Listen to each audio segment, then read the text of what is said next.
how to start your Monday morning. Start the fire, boil the water, grind the coffee, add filter, coffee in the filter, water into filter, watch it drip, more water, watch it drip some more, fill your cup, raise your cup, and no.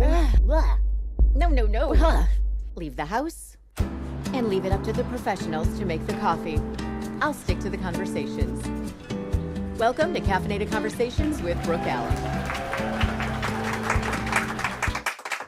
Well, good morning. Thank you for joining us. This is Caffeinated Conversations. I'm Brooke Allen. Thanks so much for hanging out with us on this Monday. Wow, what a weekend. Another busy one. I don't know if you guys have seen it yet, but I took the twins on Friday to see Minecraft, and wow. I was not knowing quite what to expect, but it was kind of interesting because they're 13, but I really don't take them to nighttime movies, as they call it. I usually take them to matinees. So we went to like a 6:00 movie, which was about as nighttime as I was getting with them. And it was filled with teenagers. And it was the funniest thing because a character would be introduced and all the kids would start screaming and clapping, standing up, throwing popcorn. It was like being at the Rocky Horror Show. I mean, it was really interesting, but they just loved it. So it was kind of fun to see their expressions and to think, oh, well, we have graduated to nighttime movies. Yay us. So that was Friday. And then Saturday, we went to the K9 event, of course, and we did a little bowling, met some canines, and that was fun. But last night was probably the biggest thing that happened this weekend. We had a clip air on America's Funniest Home Videos last night. And it was when we were at the Imagine Theater and Papa's Dressing with Christina. We had opened it and it went everywhere. So it was kind of cool to see yourself on national TV, even if it was a blooper. Anyway, so that was my weekend. I hope you had a fantastic weekend. I had mentioned last month we were starting a new segment called Where Are They Now? With all the broadcast media people who have maybe transitioned to different jobs or are doing media a different way. And I am lucky enough to be here with Jill Washburn. Jill, thank you so much for coming here. Yeah, thanks for having me. So funny thing, we rang the bell for the we Salvation did. Army, We were bell right? ringers, Yes. together. I love that. That was like one of my favorite things to do. Yeah, right? It's really fun. It to is do, fun, right? Actually, put on the blue apron, get out there, ring the bell, and try to beat all the other stations with raising money, right? It's really a competition. I don't know if people know that. It is. So we obviously people know you from Fox 2 and also Newsnet. And now you have transitioned to something else, and it is amazing. Well, I mean, I'm mid-transition, we'll say. All right. Because I am sort of looking for the next opportunity too, but I didn't just want to sit around and not do anything. So I've been working on my social media and growing that. And I had this idea for this, for like a new feed that I call I'm No Expert But. And I couldn't make myself do it. And I have a friend who was like, because it's like life advice. And one of my friends is like, you're the person I always go to when I have a question. And you need to be putting it out there. So she said, I follow other people like you. I think you're going to make it and whatever. So very timidly, I started putting stuff out in maybe November. And it's grown pretty rapidly. Oh, that is awesome. Okay, keep it growing. Right. That's the challenge, right? Yeah. It's always like, you're looking at your follower count. You're looking there's so many different things now that we have to worry about. Worrying about views, not worried about, but tracking views. Right. I say we because I have a partner, Rob, who helps me keep track of all the analytics and does the editing of stuff. But, my social media maybe got like a couple thousand views a month, and we're up to over 100,000. That is awesome. Oh, I'm going to give you a clap. Thank you. That is really cool. So give me an idea of what you're talking about. I mean, it can be anything. It generally comes from, things that I've had to struggle. I was just going to say real life, right? Yeah, real life for sure. And I guess I have this thing where if I could save somebody the struggles that I've gone through, if me, giving you a little bit of advice of, how to think or what to do can save you from some of the pitfalls that I've had to endure, that makes me feel like, I'm a success at what I'm trying to do. So there's one posting today about not caring what other people think. I love that. Yeah, because I think we do all get wrapped up in that. And obviously you have, friends and family, of course you care what they think. But once you let the greater outside world start to influence you, I think you start to lose control of your own life. And it affects you. It does affect you. It affects you. Yeah. You start getting a little crazy, right? Because Yeah. you're like, oh, how's my hair look? What about my makeup? It's silly stuff like that. You can really start to tear yourself down. For sure. So I think, and that's part of, I hate to talk about the journey, but it's really part of the journey for me is to have built myself into somebody who's so rock solid as a human being. Like I know where my foundation is. And quality. I like to think so. Yes. So that then, if somebody comes along and they make a remark or they criticize or whatever, you can't knock me off my foundation now. Like, and that's not happening. So that's good because it is a struggle when people you don't even know, honestly, behind the screen, right? People can say anything to you.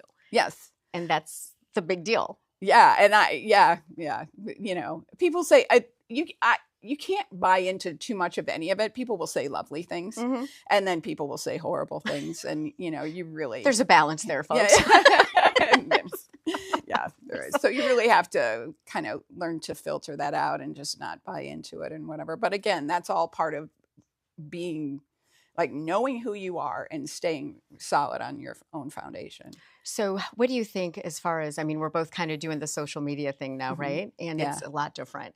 And it is. And I always say, oh, this is like the first time I haven't had major call letters behind me. Yeah. And doing, right. And you're doing it all on your own. And it's like, oh, well, I messed that up. Or I, didn't know how to do that because we're used to having a whole team. Yeah. And now we are the team. Yes. Yeah. And it's been a learning curve for sure. And, for both my partner, Rob, and me, we've had to, figure out a lot of stuff on our own. And there's no one generally to go ask a question.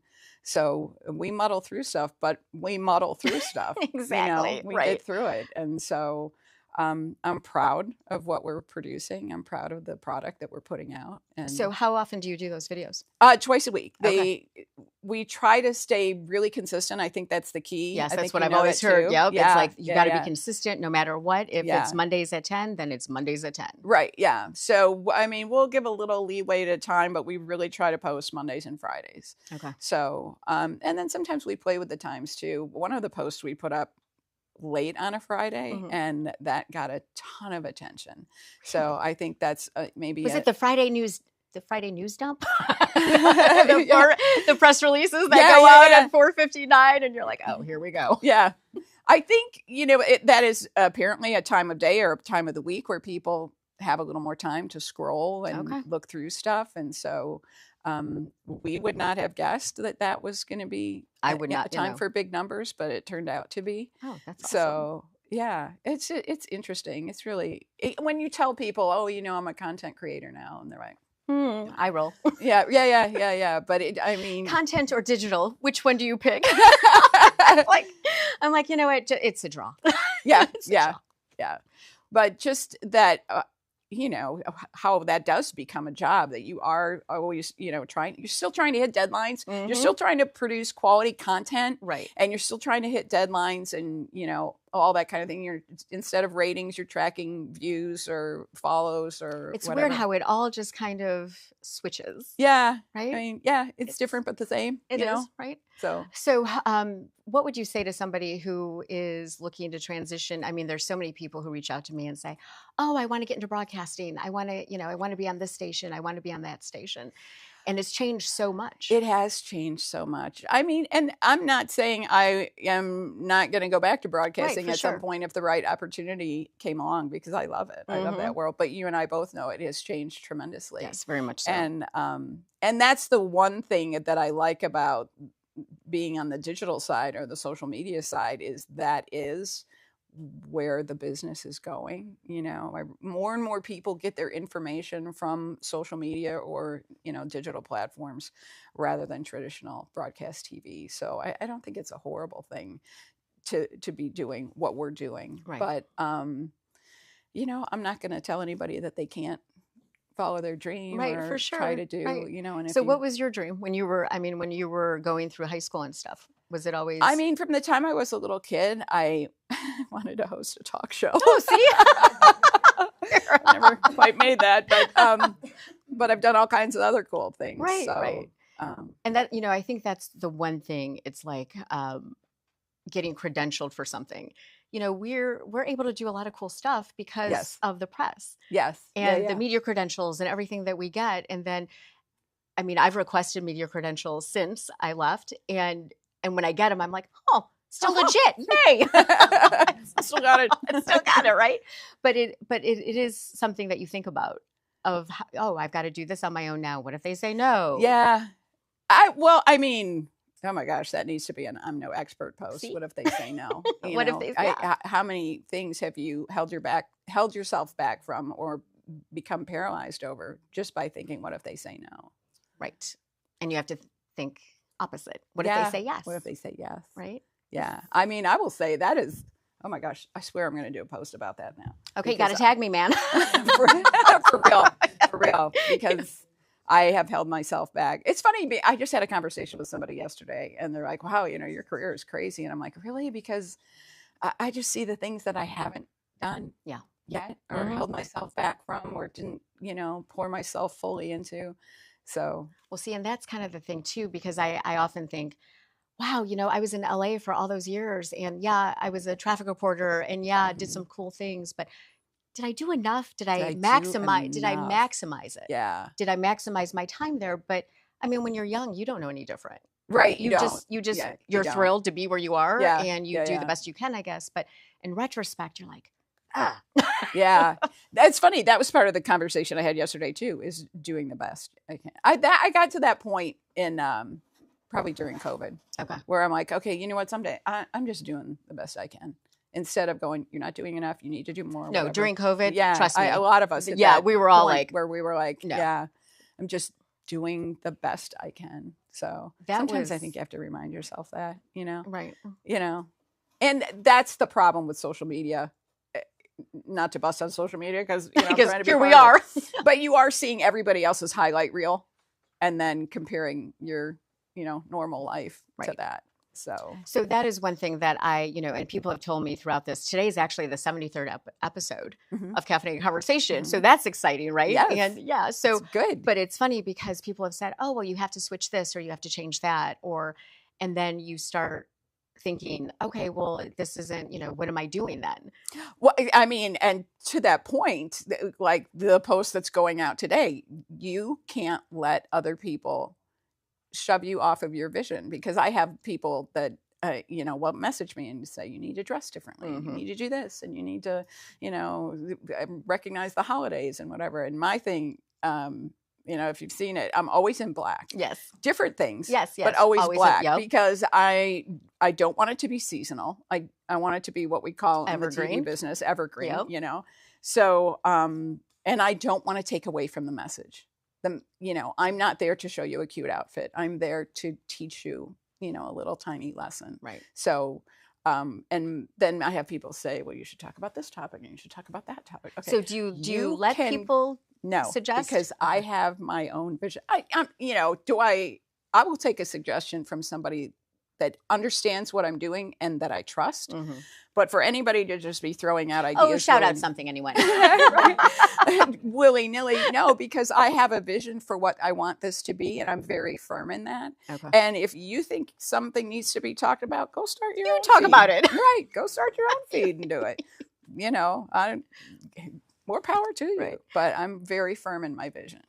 So we had texted a couple times these last couple of weeks, and it was very funny because I don't know how we got on the subject, but it was something about dating. And it was hilarious because I was like, yeah, how about that, man? That is not going good for me. And you're like, I know. So but it's kind of funny because when people know who you are, it gets a little weird. It gets a little weird. So I always say, okay.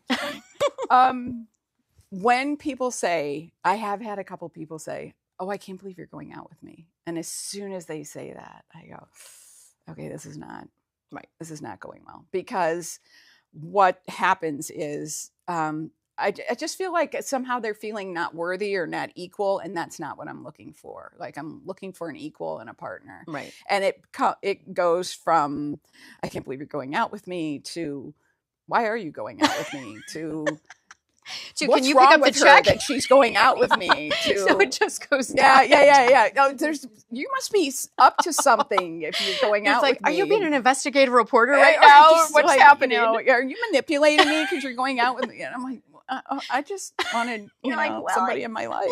Exactly. So, yeah. So it's funny. So this was quite a while ago, but actually over a year ago, I think. And I had met somebody, and we met at Somerset. And I always just say, Brooke, people usually don't ask what you do. Yeah. Right. And I was still at WWJ at the time.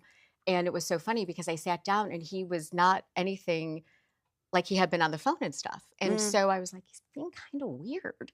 And so, we order, and then he's like looking down, and I'm like, so, hey, what's going on with you? And he's like, I have a confession. And I'm like, oh God. I'm like, oh God, do I need to call 911? I'm like, what's happening? Is there a body in your trunk? So he says, well, I know who you are. And so I'm like, I'm sorry, what? And he's like, well, I know who you were. I just heard you on the radio.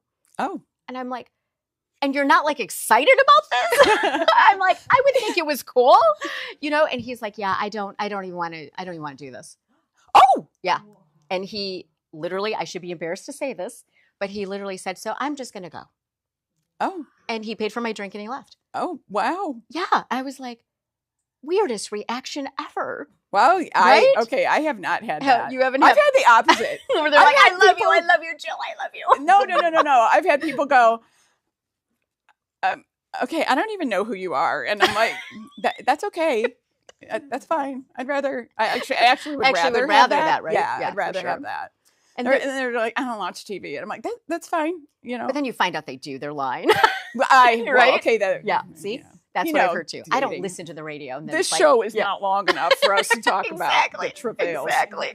And of course, there are the weird moments and the weird, people who get a little obsessed and send you. Yeah. I think I've gotten an espresso machine sent to me. I also got a snow scraper sent to me. Wait, hold up. Somebody sent you a small appliance. Yes. It was fabulous.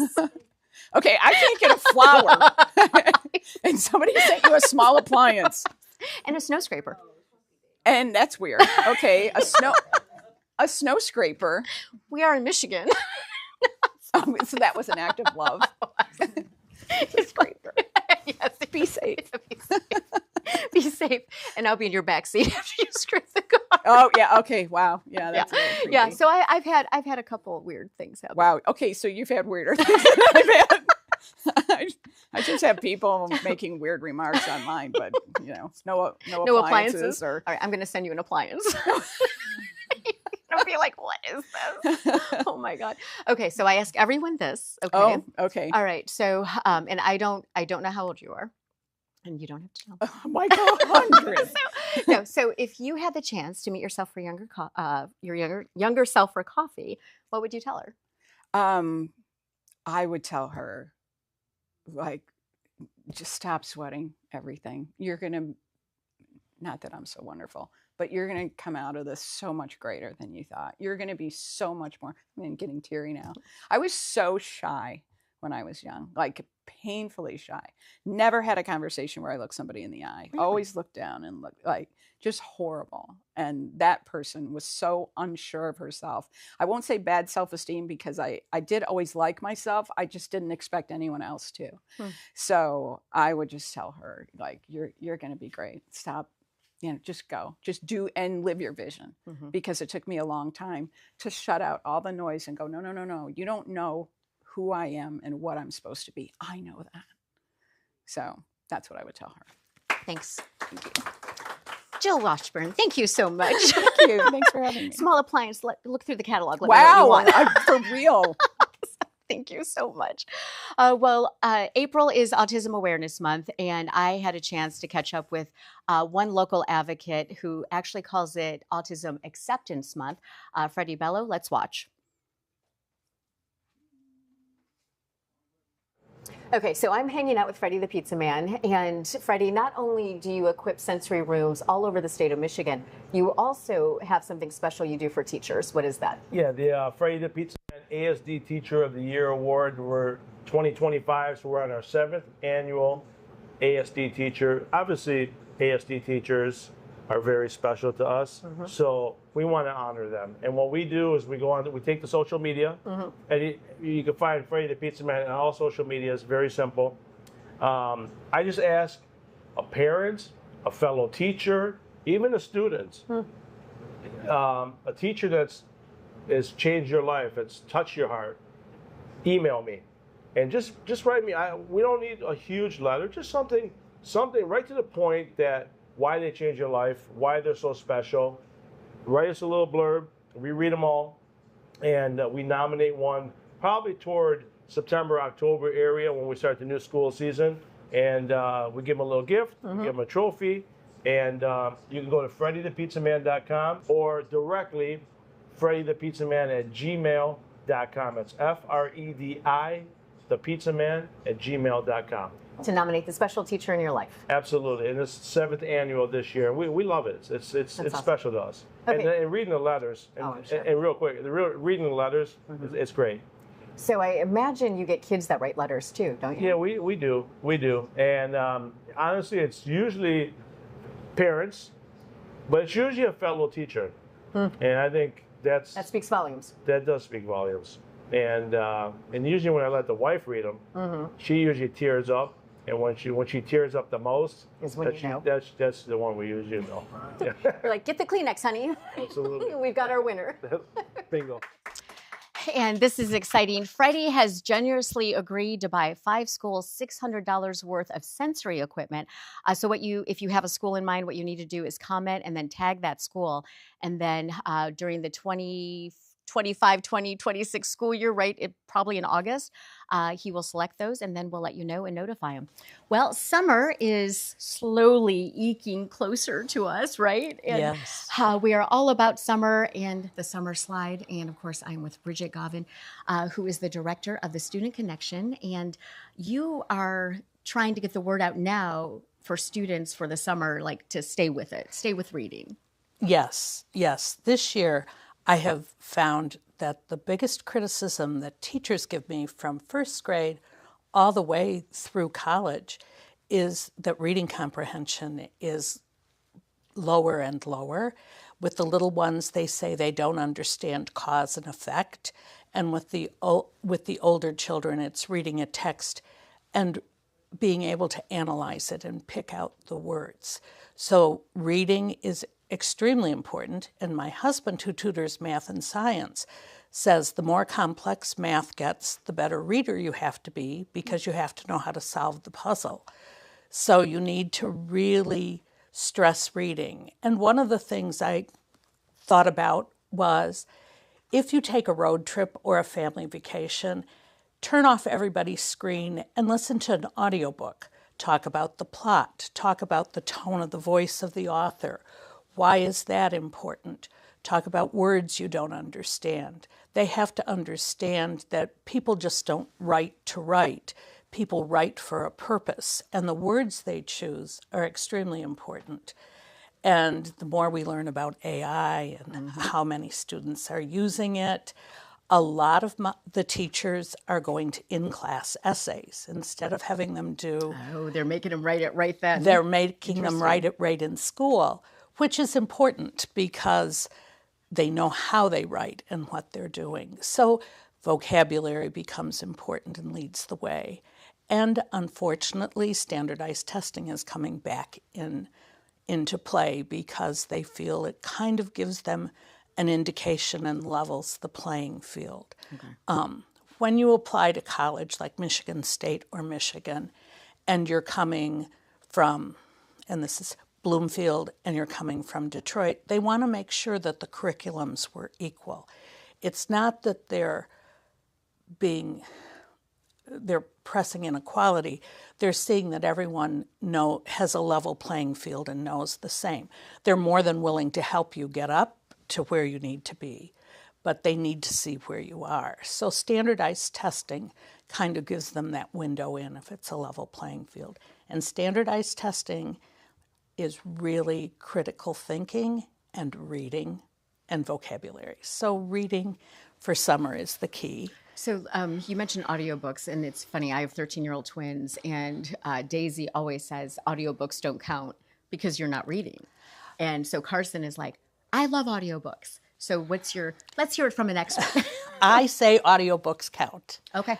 I say even watching a movie counts because you're getting the plot. Does Minecraft count? No. Well, it does, but under certain circumstances. Right. So you need to, and this is one of the things that we do, you need to understand how you learn. And once you understand how you learn and what's effective for you, you're okay. And with twins, it's difficult because usually they have different learning styles. For sure. And surprisingly, a third of my clientele are twins. Oh, are they really? Yeah. What age are you seeing the majority? From little ones all the way through. Because sometimes they're usually in sync thinking. Oh, don't tell them that. They'll disagree completely. But their learning styles are very different. And so, and they won't admit that they listen to each other, but they listen to each other. And some audiobooks work. I remember many years ago when I first started, I had a young lady who and she's in broadcasting now, really just couldn't sit still to read. So I told her mom, just let her listen to the audiobook. And she cleaned her room and listened to the audiobook and got a 90% on the test. That is awesome. So audiobooks are fine. Okay. All right. I will let them know. Can you write a note for Daisy and say audiobooks are fine? Carson can listen to these. I can. And the more technology grows, there's something that universities are using now. It's called Glean. I haven't really looked into it. But one of my students records her lectures, and then it kind of puts it into notes. Oh. So there's good things about technology and bad things about technology. So that really helps her because she can listen to she's in college at the University of Michigan. She can listen to a complex lecture and then get the notes and break it down and understand it. So that is phenomenal. So for the Student Connection, you tutor kids from all ages, right? We do tutor kids from all ages. So, and once we start seeing a child, it's wonderful to see they usually stay with us. Like I have students that I started with, and now I'm seeing their children, which is gratifying. But, and the old saying, the apple doesn't fall far from the tree is kind of true. Oh, so do you remember how their parents learned and then? Very much. And I can go back to testing because I rely a lot on testing. And like dyslexia, I truly believe runs in families. Yes. So you have to watch for that. And you have to begin to pick up the cues because the earlier that can be diagnosed. And with all the audiobooks and pens and talk to text and everything, learning can be much easier and not as dreadful, shall we say.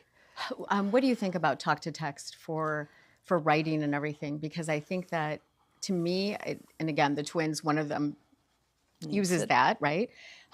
So it seems to me like the writing has kind of gone down, the actual printing.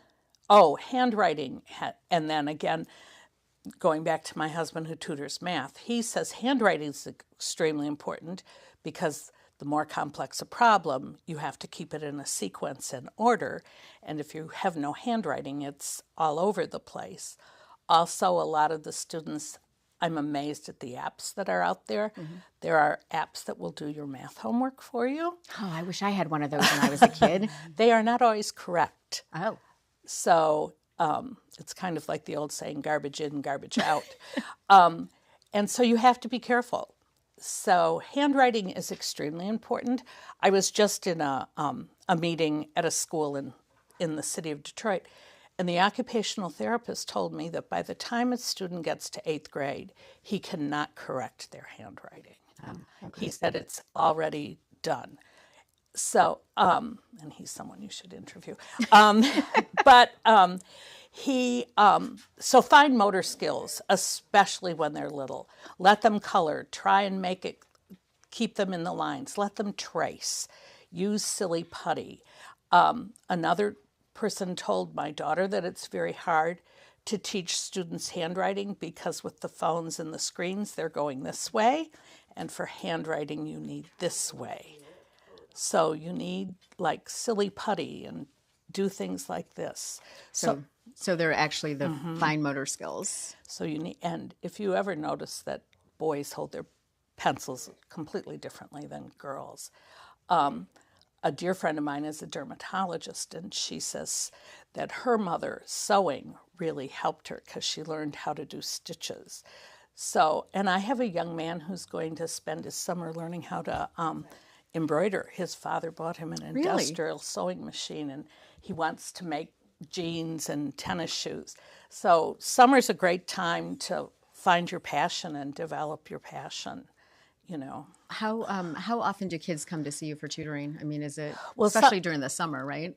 During the summer, a couple times a week. So, Okay. Oh, well, and during the summer, you can come and see me once, and I can help you get a plan together. There's wonderful things available online. And then you can check in with me if you want, and we can see how it's going. Or if you feel bad, a lot of parents say, oh, drop them off once a week.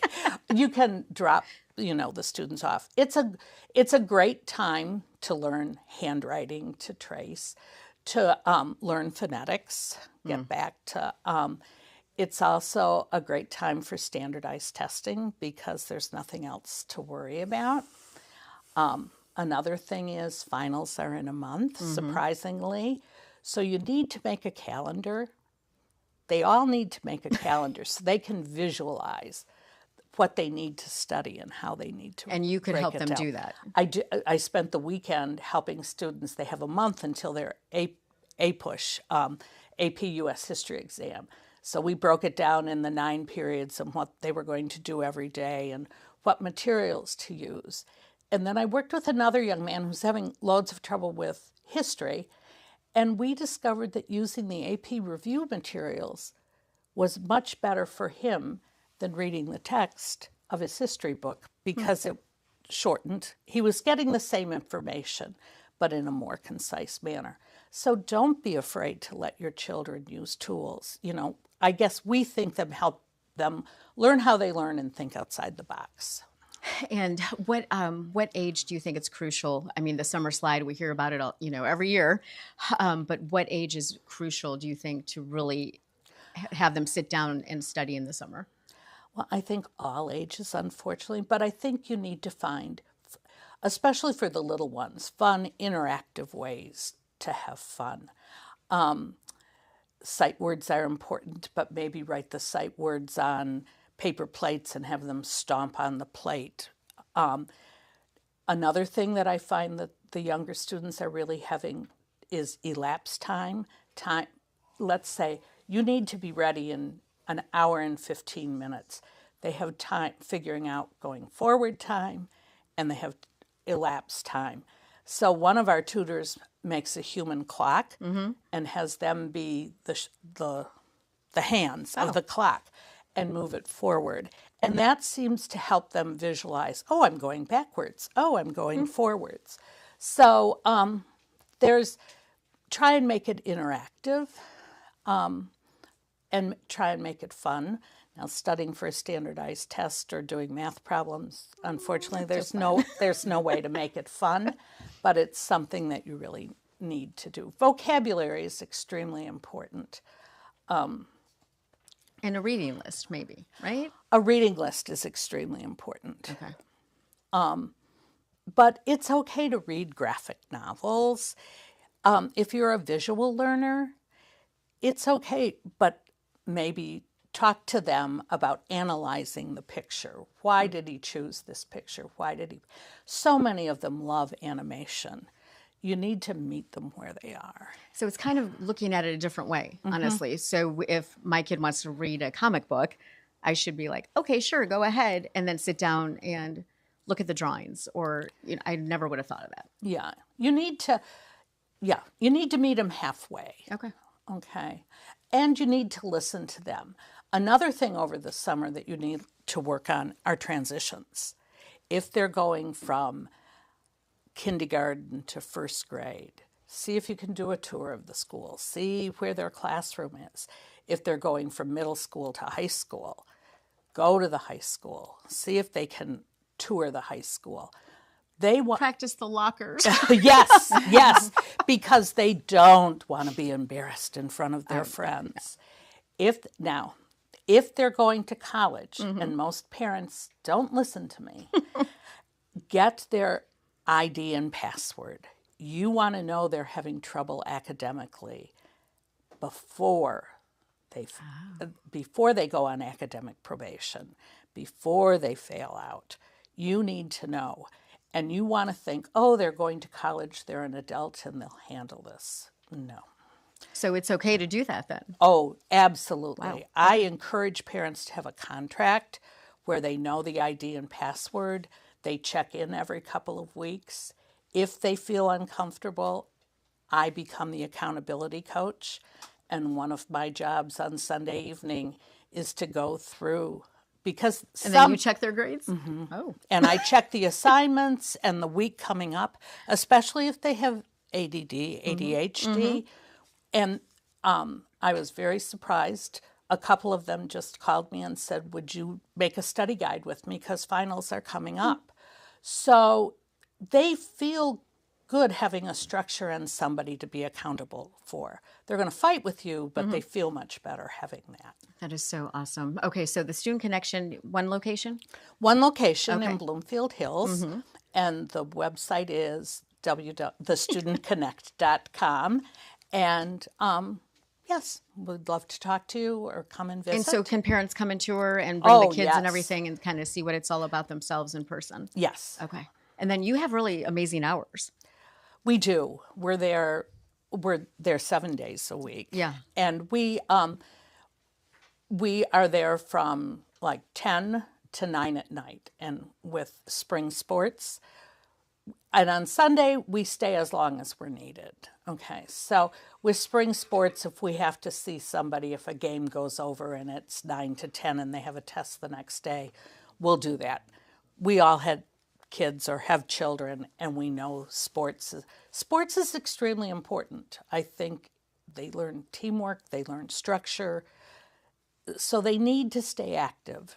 But they need to keep up on those academics too, right? Well, they really do. They really do.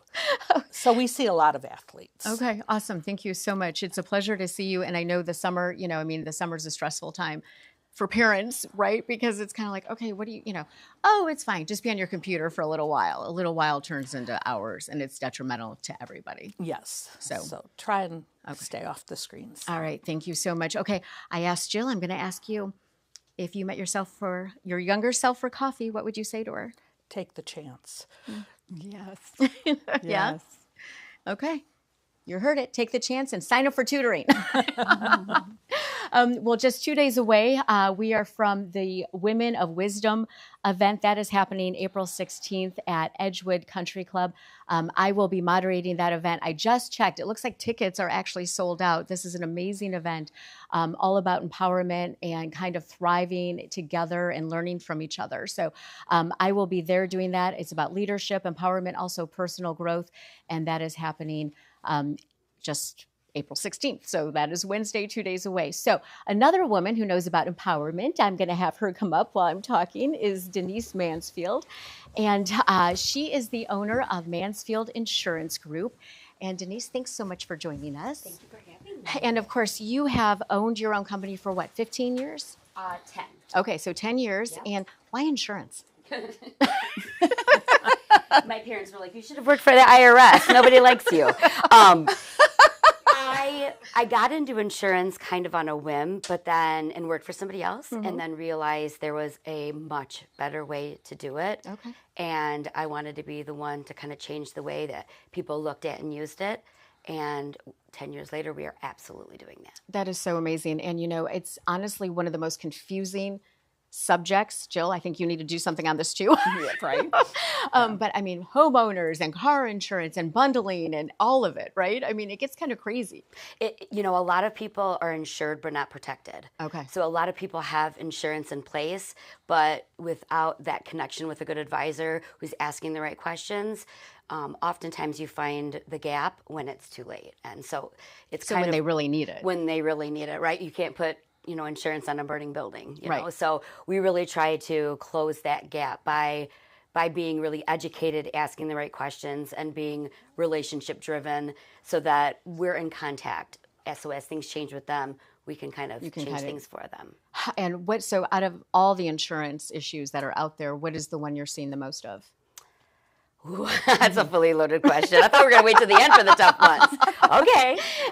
So we're a full service agency. So we do home, auto, life, and business insurance. I would say that, you know, the law makes you have auto and mortgage companies make you have home insurance. But nobody is telling you that you have to take care of your family. And so I would say that one of the biggest gaps or issues that we see are people not taking advantage of making sure that if their worst day happens, that they have adequate life insurance in place to keep the family strong and running. And, you know, so life insurance is a tricky topic. Yep. People don't want to talk about it, but like you just said, you absolutely need it. It's one of the only insurances you're likely guaranteed to use. Okay. So what is the one question people need to ask if they're asking about life insurance? I think just being open to the conversation. There's a lot of misconceptions that it's only for very healthy people. It's, you know, it's too expensive. Pre-existing. There's a lot of misnomers. And I think that just having that first conversation with an educated advisor can help put some of that worry at bay. There's almost nothing we can't do to help someone get something they need. And I think, too, there's a misconception that life insurance is super expensive. Yeah, it is absolutely not. I mean, sure, there's a lot of different things you can do. For sure. But generally speaking, for most young families, we're looking at $1 a day. Really? Yeah. Oh.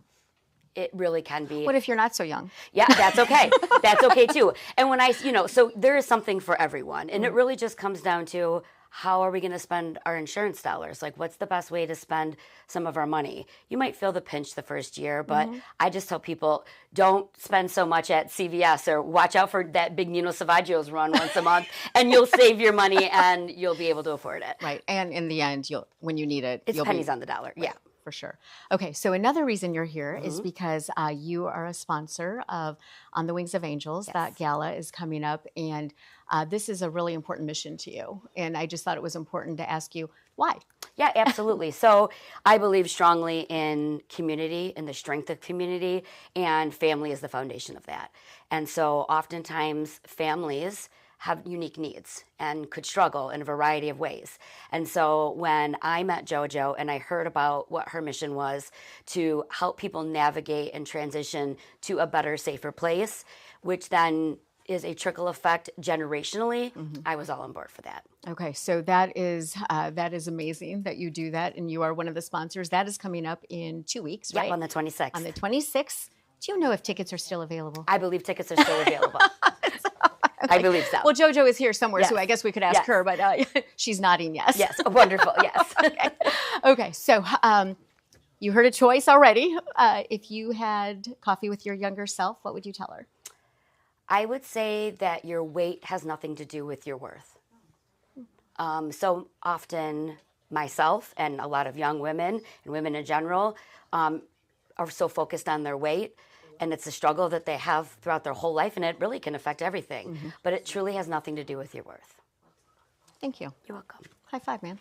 That was great. Thank you. That's an important thing, especially now in the world of social media and where everyone, Jill, as you mentioned, is comparing themselves, Yes. right? The whole Yes. Instagram reel is not real life. Yes. And that is something that is super important. Thank you. So you're welcome. Okay, so tickets are still available for On the Wings of Angels, the gala. That is coming up. Do you know the website? I'm on the board now, and I don't know the website. Yes, onthewings.org. Oh, yay. Yay. Okay, well, tomorrow is April 15th.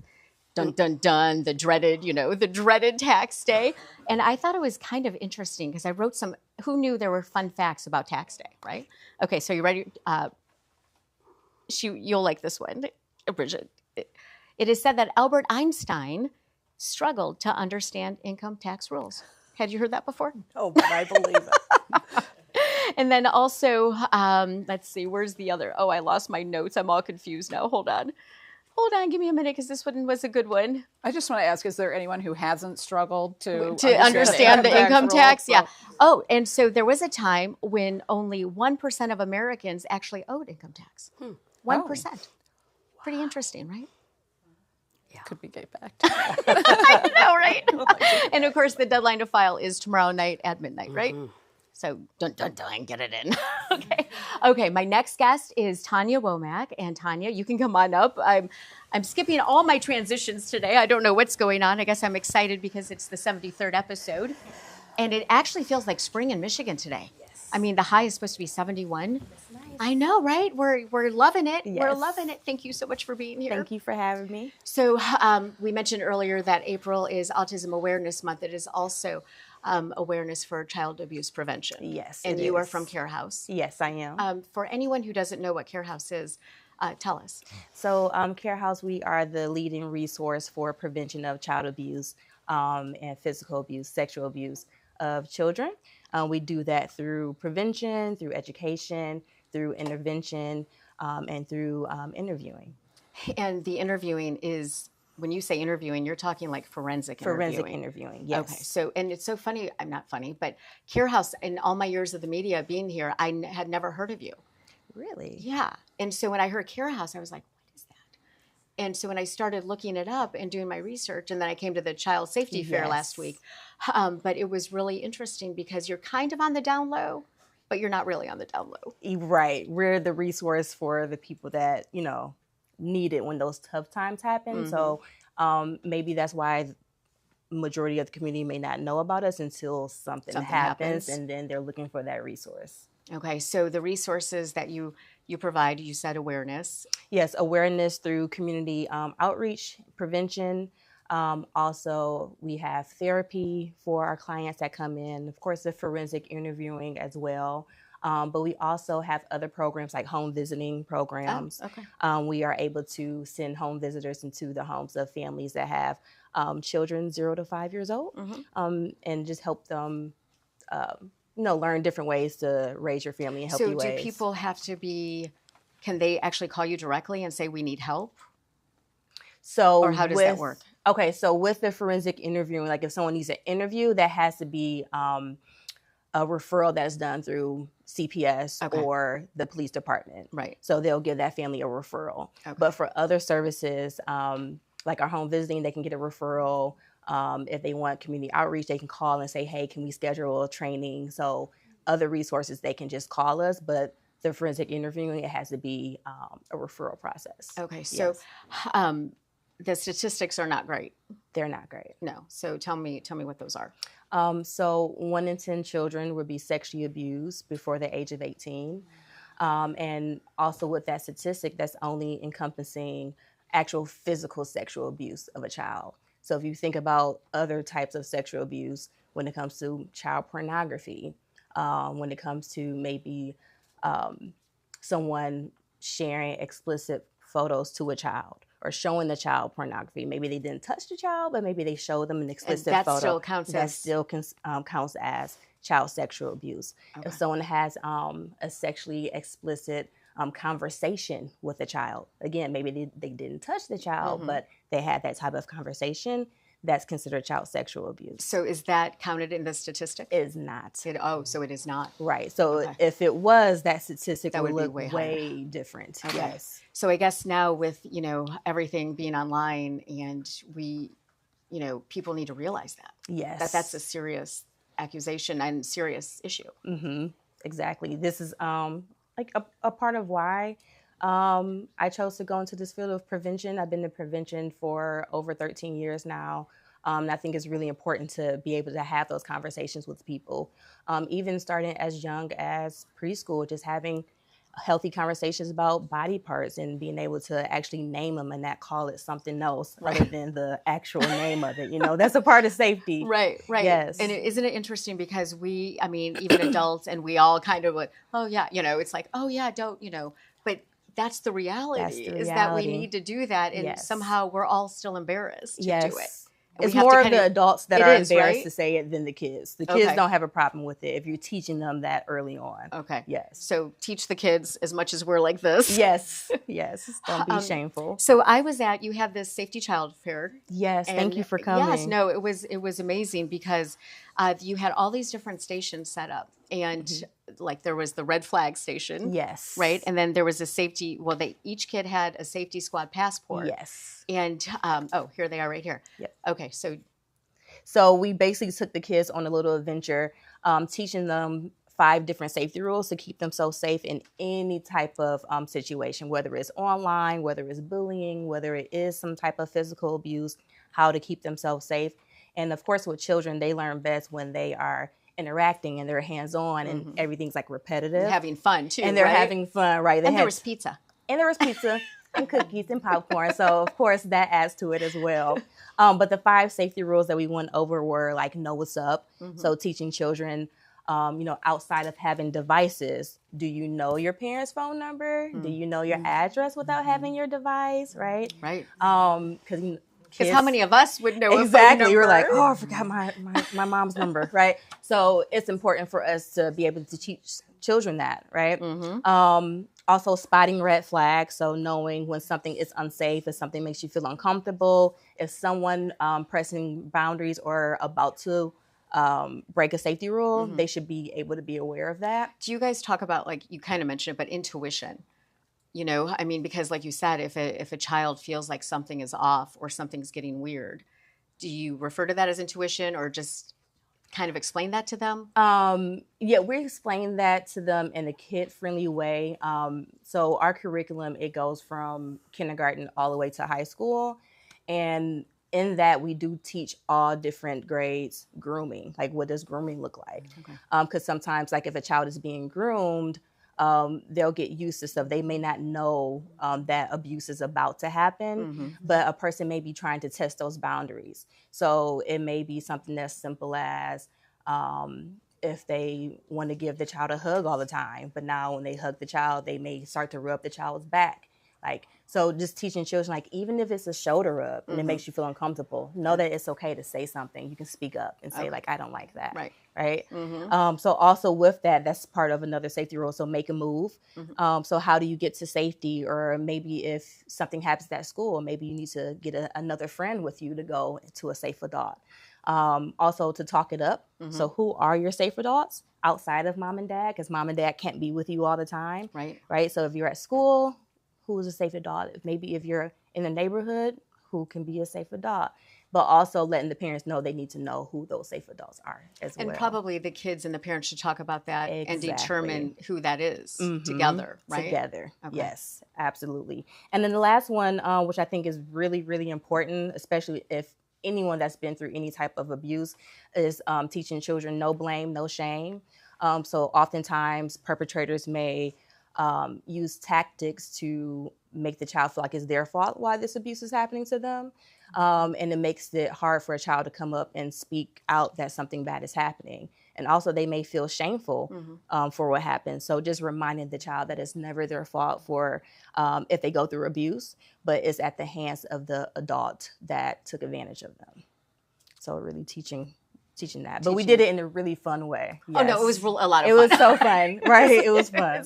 It was fun, and you had a good turnout. Yes, we had an awesome And it seemed like turnout. the kids, I was watching them, and they were going to the different stations, and it was awesome. Something you said about the no blame, no shame, I think that ties back to what JoJo's mission is too, with On the Wings of Angels for survivors of domestic abuse, right? Yes. Because it's all about getting the word out there that, you are the victim. Exactly. And you don't have to be ashamed of this. Exactly. And how do you do that? I mean, how, even for like an adult in JoJo's case, she's helping these survivors. What would you say to an adult woman who's been abused? What I would say to an adult woman who's been abused is one, again, don't feel like you're alone. Because oftentimes they have been told or manipulated in a way where they feel isolated from everyone. So letting them know that they are not alone. And also there are a lot of resources out there. So don't be afraid to go out and get the resources that you need. You can even call anonymously to hotlines. So if you're, afraid to say your name or something at first, you can reach out anonymously and get what you need until you're ready to take that next step. So there are ways to do it. Yes. That's awesome. Yes. What's one of those hotline numbers? Do you know? I know. Isn't there a major? There's like a national, it's a national one, right? one, but there is Haven in Oakland County. They're a domestic violence agency, and they have a hotline. I'm not sure their hotline right off the top of my head, but yeah. Okay, so Haven. Yes. Okay, thank you so much. Yes. Okay, what would you say to your younger self if you met her for coffee? That's such a good question. What I would say to my younger self is, don't be afraid to step out on faith. Don't be afraid to take that leap of faith. I think for myself growing up, I was timid as well, and I was like shy, and I didn't, step out to do a whole lot of things. And I think that hindered me in some ways. But, don't be afraid to take that leap of faith. Even if you mess up, it's okay to mess up. It's good to mess up, It's right? good to They mess say that's up. how we learn. Yes, that's how you learn lessons, when you mess up. Like my page is getting mixed up. Right? And you were okay. You still flowed. It was awesome. We still got it. Well, listen, thank you so much, all of Yes. you, for joining me today. And Jill, thank you. And Bridget, thank you. And Denise, and I'll see you soon. And thank you so much. Yes. It's amazing the work you do. And I think it's just all about getting resources out there and letting people know that they're not alone. And even if you are timid when you're a little kid, right, you can still come out of that and be spectacular no matter what you do. So thank you so much. I appreciate for it. having me. Enjoy the weather today, huh? All right, we'll see you next week. Thanks. Bye-bye.